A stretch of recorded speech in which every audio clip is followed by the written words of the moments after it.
This is TWiT.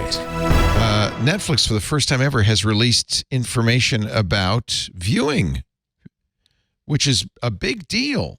One of the and I think they do this because of the Hollywood writers and actors strikes, and because producers also say, look, you know, it's nice that you're giving me $90 million to make this series, but I really want to know how many people saw it. So they've released... Go ahead. They've released viewing numbers for 18,000 titles between January and June of this year. Go ahead. Well, what's interesting about this to me is that it's not... If you're presenting a show on networked linear broadcast television, you want a huge audience because you're going to sell that audience to advertisers. Netflix is in an entirely different business, even though it's added advertising, but it's the business of trying to get people of many, many different interests along the tail to find enough of value on Netflix to subscribe to it for every month.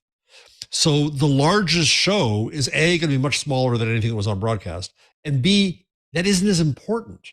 It's not important to Netflix, but it's important to the actors who want residuals and aren't getting paid residuals, to the producers who want to know that they go into the market now. Oh, we had 100 million viewers. So the people who produce this content do want to know. I agree, Netflix. But I'm also saying, but I'm also saying, though, is that the actual monetary value, the economic value to Netflix is not necessarily consistent. I agree. With a top-down list. I agree.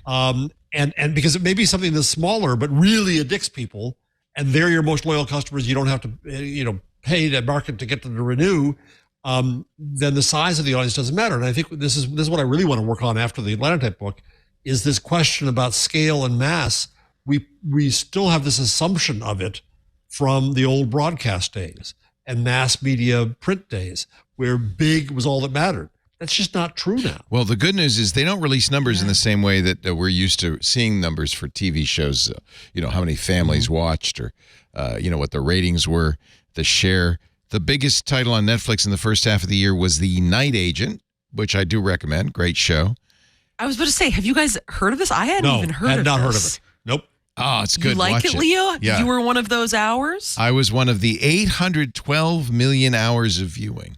That's how they released the number, which is meaningless. Well, it's apples and oranges if you're talking about network television viewership.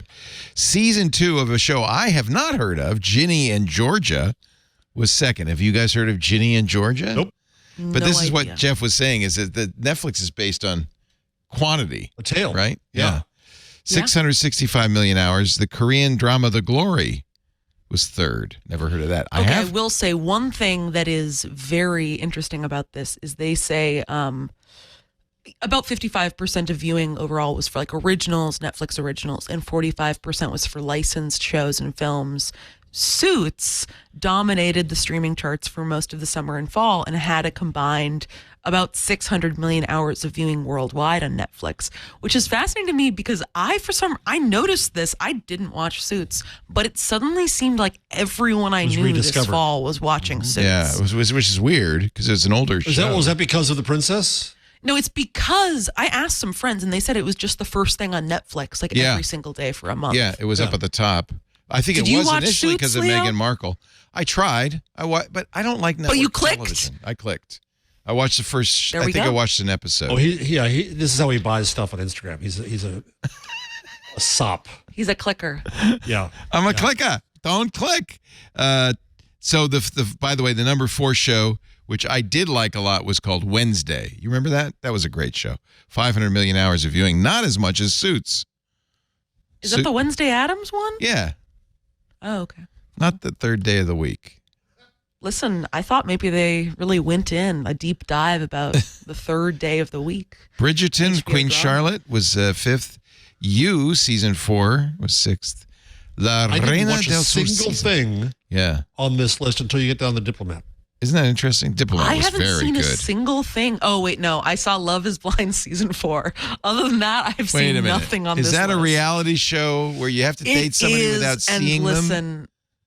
Yes, and my explanation is not going to make this sound any cooler. I watched it. Okay, if you work at Netflix, turn off your ears. I watched this. There is a podcast I listen to, I don't really watch The Bachelor, but I've gotten really into this podcast called Game of Roses that analyzes The Bachelor like a sport.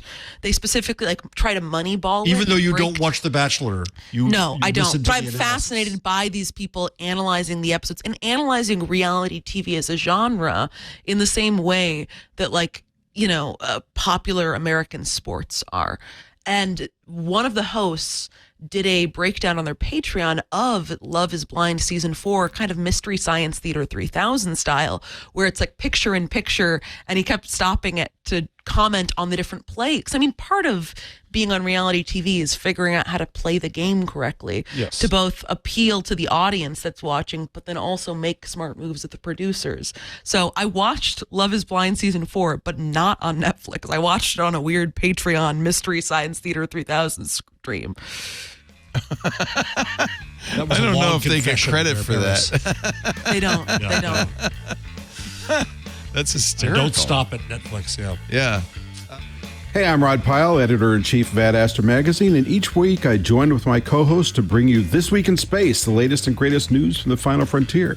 We talk to NASA chiefs, space scientists, engineers, educators, and artists, and sometimes we just shoot the breeze over what's hot and what's not in space, books, and TV. And we do it all for you, our fellow true believers. So whether you're an armchair adventurer or waiting for your turn to grab a slot in Elon's Mars rocket, join us on This Week in Space and be part of the greatest adventure of all time.